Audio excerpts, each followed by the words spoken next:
Hello everyone, welcome back. Today I'm joined by my friend and colleague Hichem Maya to share some lessons from the saddle. Hichem, tell me more about your inspiration and where that came from.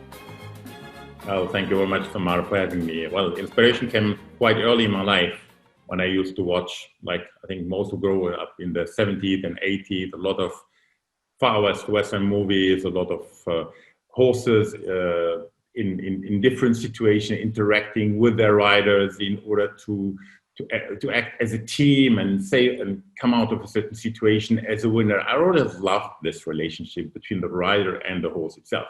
And afterwards, by watching the Olympic Games, I really fell in love with horse jumping. And I started to learn, to practice, and even did a lot of competitions at the time. And this is how everything started, and the passion really began in my life.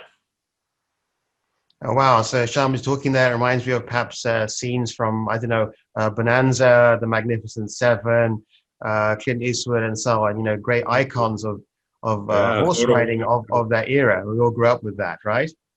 Absolutely. Specifically Zorro with his black horse. I really love this. So yeah, fantastic. Most of us can relate to this. Huh? Yeah. Those are great images that we grew up with. And I can see the connection there, how that inspired you. And it inspired me as well. In terms of how did people do this? It's not so easy. Perhaps it looks easy on the screen, but in my experience, as a teenager, approaching a horse is not an easy proposition when you first start out. And so I understand one of the important lessons is to have empathy.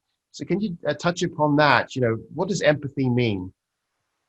Well, I think empathy is the basis of the relationship with the horse. And just to continue with the story, so I acquired a horse 2 years ago and started for the first time really facing a challenge in a relationship in order to work together. The horse has a lot of potential. He has a lot of strength. He's bright. And I was standing there not being able just to get him straight on the line. So the first thing was how to get closer to this animal.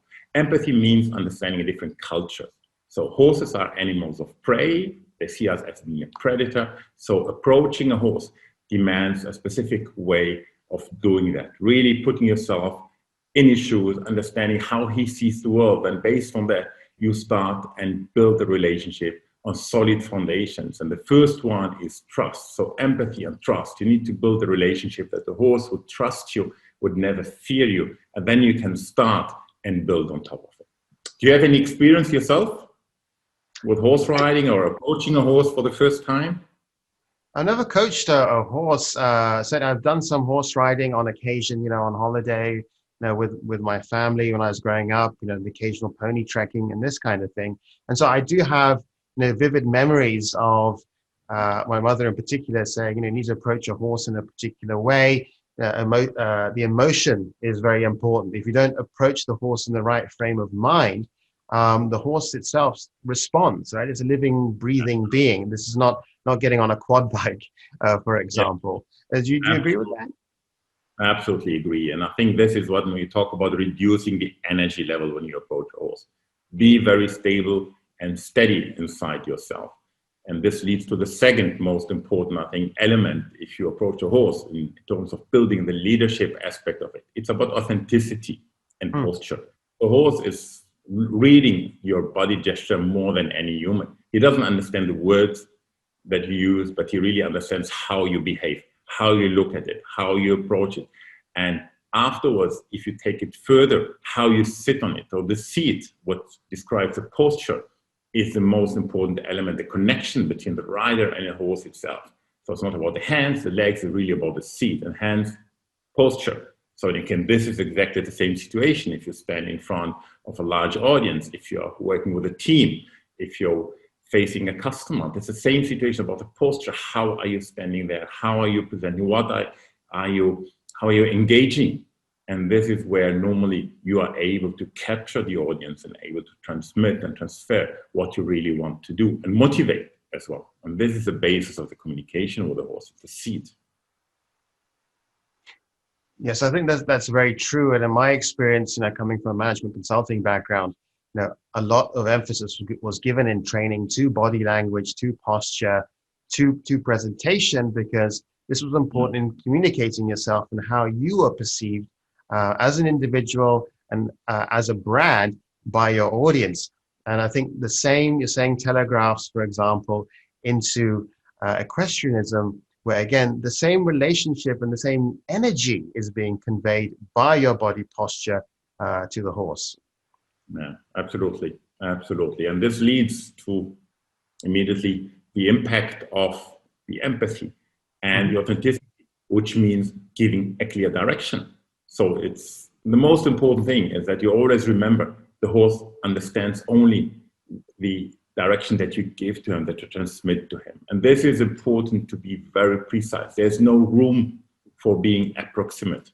Everything needs to be very precise, very straight to the point as well. So it's like really talking to a team, for instance, right? It's really about being authentic, being direct, being very concrete in your ask. And at the same time, giving a bit of freedom for the horse to react on this. Don't put a permanent pressure. Otherwise, he just becomes numb and he will not react in the future. So give a command, give him the freedom to react to it, and only increase the pressure if the command doesn't come.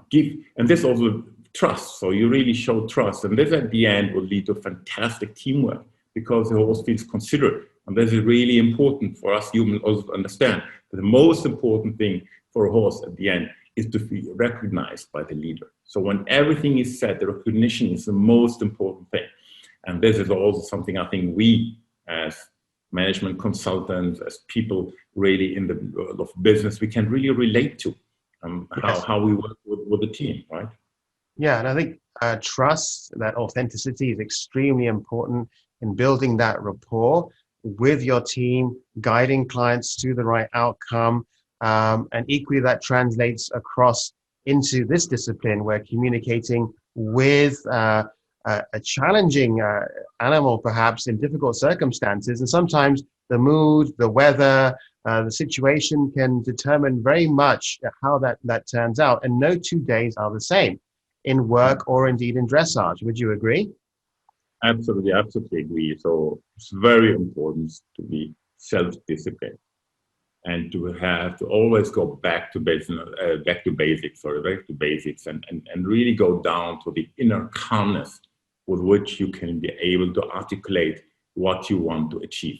And then the horse will follow you. The horse will follow you if you're sure of the direction that you want to take him to.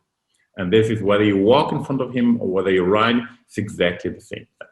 Mm-hmm. So I'm experiencing all this with my horse. So after spending most of my summer riding and really trying to take him to the next level, and I see the progress based on this. And this is something that I'm not inventing. It's something that since the 18th century has been communicated by the big masters of riding like Guerinier or like General Lott. And it comes to a quote of General Lott, which means always calm, forward, straight. And then you are able to overtake any obstacle, whether it is with a horse or we can apply it to also leadership in general. What do you think, Sammar? No, absolutely. I think calm, forward, and straight are great lessons from equestrianism and dressage into leadership. I think very much we can all agree that's how you set a direction with a team and lead from the front. So very much, I think, a key lesson we can learn from this particular discipline. So thank you for joining us today, Hichem. I hope you join us for a follow-up topic. Thank you very much, Sammar. Always a pleasure to share my passion. Thank you. Great, thank you. Thank you, everyone. If you have any comments, insights, and any suggestions, would love to have them. So please share your comments and connect with us, and happy to have a conversation with you online. So do get in touch. All right, speak soon. Thank you.